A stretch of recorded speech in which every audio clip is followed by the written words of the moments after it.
వేరే ఆలోచన లేదు, మీరు రాసుకోండి. జూన్ 4 నాడు రిజల్ట్ వచ్చినప్పుడు అడగండి. నిజామాబాద్ గన్ షాట్ నాది నిజామాబాదే. నేను ఓటేసిన అంటే మా ఊర్లో మైలారంలో, అక్కడ కూడా మా విలేజ్లో కూడా ఒకప్పుడు బీజేపీ పెద్దగా లేదు మా సొంత ఊర్లో. పడితే బీఆర్ఎస్కి ఎక్కువ పడేది, తర్వాత కాంగ్రెస్కి పడేది. అసెంబ్లీ ఎలక్షన్లో కూడా వాళ్ళిద్దరి మధ్యలో పోటీ. కానీ ఈసారి తెలియని వాళ్ళు కూడా పల్లెటూళ్ళలో ఉపాధి పనికి పోయేటోళ్ళు, అమ్మలు అక్కలు చదువు రాని వాళ్ళు కూడా అందరు పువ్వు అంటారు కదా, అందరు మోడీ అంటారు కదా. ఈ రెండు తప్ప ఇంకా వేరే తినబల్లే. దాని తర్వాత నేను ఓటేసినాక పక్కకు సంజీవ్ అని ఉంటాడు నా ఫ్రెండు, మోతేకి తీసుకెళ్ళాడు. అటు సైడ్ పోయినాం, వేల్పూర్ పోయినాం. అట్లా ఒక 10-20 ఊర్లు ఉట్టేస్తే ప్రతి 10 మందిలో 6-7 ఊరు మోడీ పువ్వు అంటారు.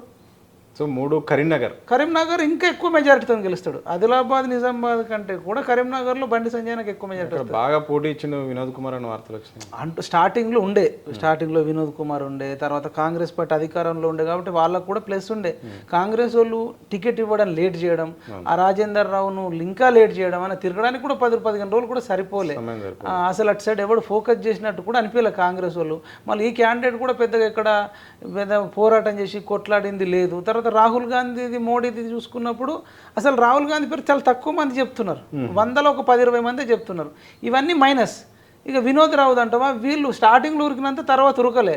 ఈ కవితను అరెస్ట్ చేయడం కూడా వినోద్ రావు మీద ఇంపాక్ట్ పడ్డది. మళ్ళీ వీళ్ళు కేసీఆర్ కూడా వీళ్ళు ఓవర్ యాక్షన్ చేయడము, ఈయన బజ్జీలు తినడం, కేసీఆర్ ఏదో ఇందలు అక్కడ ఇక్కడ కలిసి ఎప్పుడు లేని విధంగా బజ్జీ తినడం అంటే యాక్టింగ్ అనిపిస్తుంది. అంటే ఇది సినిమాలో యాక్టింగ్ చేస్తుండే కేసీఆర్ అనేది బాగా వెళ్ళిపోయింది. అంటే ఈ వ్యతిరేకత బండి సంజయ్కి ప్లస్ అయింది. ఒకటి ఆయన ప్రజా సంగ్రామ యాత్ర చేయడం, ఒక 1 month 2 months నుంచి ముందుగా అన్ని ఊర్లు తిరగడము, ఇవన్నీ కూడా ఆయన మీద ఆల్రెడీ కొంత సింపతి ఉంది. మొన్న ఎమ్మెల్యే కూడా ఓడిపోయిండు, ఆయన ఆల్రెడీ కష్టపడడానికి ఉంది. ఇక మోడీ వేవ్ ఆ రెండు కలిపి హిందుత్వం అనేది ఇంకా కరీంనగర్లో ఒక పీక్స్లో ఉంది. కాబట్టి అట్లా అవి 3 గన్ షాట్. సెట్టింగ్ స్థానం సికింద్రాబాద్లో కూడా ఫస్ట్ వ్యతిరేకత ఉండే, ఎవరి మీద వ్యతిరేకత ఉండే, అందుబాటులో ఉండడానికి కొంత కిషన్ రెడ్డి అనే మీద ఉండే.